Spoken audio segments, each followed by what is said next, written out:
sent to that Etnaya salesman, because he said, what can I do to persuade you? And I still did not give him a name, so we call it no name 55 ton, and his trailer is 50/55 ton. So they're both hydraulic.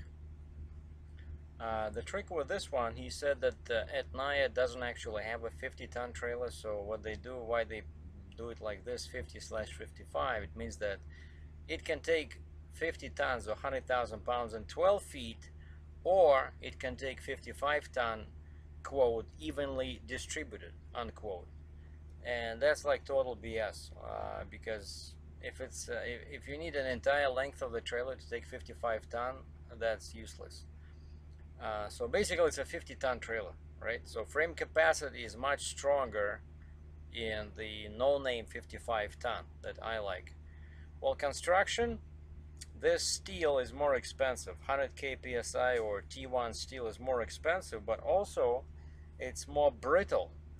It doesn't like cold weather.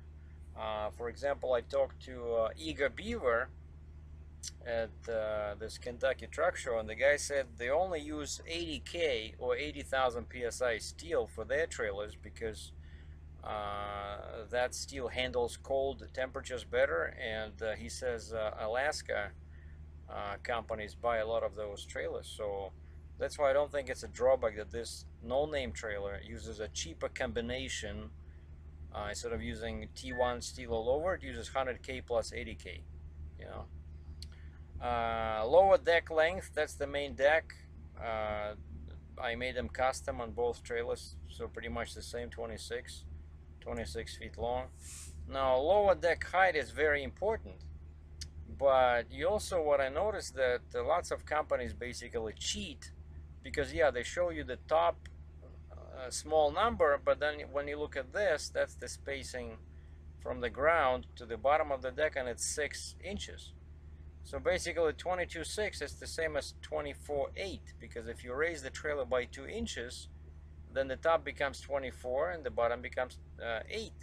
So it's the same thing, just that for marketing purposes this looks better, but with any of these trailers you can always either put it down a little bit or raise it up, so it's the same thing.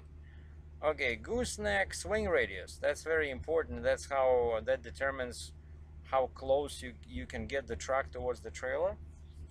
So you can transfer the weight when you have something like really heavy, you can transfer to the lift axle on the truck, right? And so the bigger this distance is, the better. But here we only have a difference of 1 inch.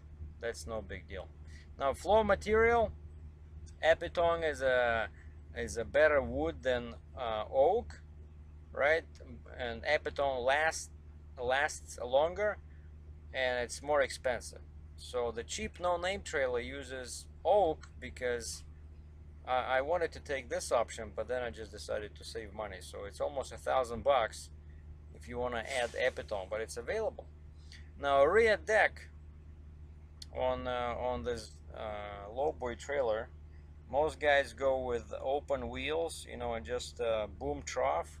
So basically it's kind of like a construction trailer, which is not designed to handle any regular loads on the back, let's say some skids or boxes, right? So that's what this is. Etnaya has open wheel wells, so it's not a transport trailer in a full sense. It's more like a real construction trailer, whereas here I was able to specify this option, and this costs about $1,600, because you have to cover the wheels with the metal panels, and then you have to cover you have to reinforce put extra cross members and put the floor over them. So this trailer, the no-name 55-ton trailer, has a full width deck in the back, so which is great, because for a trucker like me, where my loads change every day, this thing is about 13-14 feet long, the rear deck. So you can put a small machine in there, or you can, if it's a bigger machine, you can put one axle over there and leave the other axle on the main deck. So it gives you all kinds of opportunities. You only need this, like all these troughs or whatever, for huge excavators, and I'm not gonna be carrying those.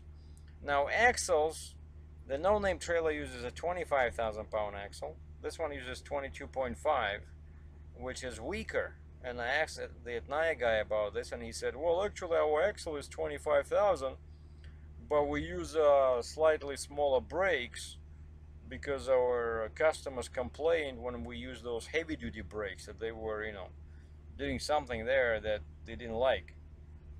Well, I'm not so technical, so me personally, I like this number, 25,000. That means a more robust axle. Now, tires are important, and the first number is the width in millimeters as measured across the tire. So 275 tires are always they always cost a premium as compared to 255 tire, because this is a smaller tire. So this tire can handle more weight. That's what they usually put on heavy haul, like 55-ton trailers. So as you see this, by the way, this color means that when you see that kind of like yellow color, that means that that trailer wins. So here it was 110, 100k pounds versus 100,000, right? So this one wins. Then here the steel is better. Then here the swing radius is slightly better. The wood is better, but here you got the deck, the axle, the tires. And check this out. I want to get the trailer in cat yellow, like industrial yellow color, more dark than what I have on my truck now. These guys charge $950 for that, whereas the no-name trailer only charges $500. And wheels are the same, cheap option, they both steel. Because here, I'm not sure about this one, but here with this no-name trailer, you gotta pay them $1,600 just to have outside wheels, six outside wheels, aluminum, whereas the inside is still steel. They want $1,600. Forget it. And the best part is 66,000 US dollars for the fancy Etnaya trailer, because this is Etnaya, much better quality. $51,495 for a no-name 55-ton trailer. Case closed.